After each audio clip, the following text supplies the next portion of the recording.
Alors que les circonstances exactes du décès de Michel Blanc font encore l'objet d'un examen attentif, notamment par une possible enquête du parquet de Paris, le professeur Olivier Clément, chef du service radiologie à l'hôpital européen Georges Pompidou, a apporté des éclaircissements sur ce qu'il appelle un cas rare. Selon lui, les allergies aux produits de contraste sont imprévisibles et difficiles à détecter en amont.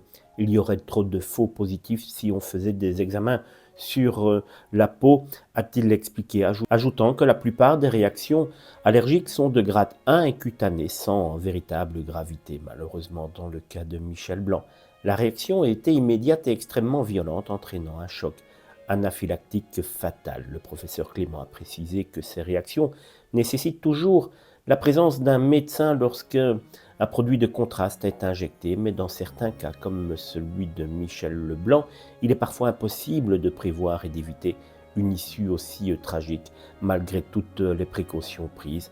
Voilà donc un médecin qui ne se mouille pas trop et qui prend plutôt la défense des autres médecins, même si dans le cas de Michel Leblanc, il va y avoir énormément d'enquêtes qui vont se faire dans les prochains jours, car il faudra bien voir si la clinique est responsable ou pas. Le décès de Michel Blanc a suscité de nombreux hommages, aussi bien parmi les célébrités que les anonymes. Sa disparition laisse un grand vide dans le paysage culturel français, mais son héritage artistique, lui, restera gravé à jamais dans les mémoires.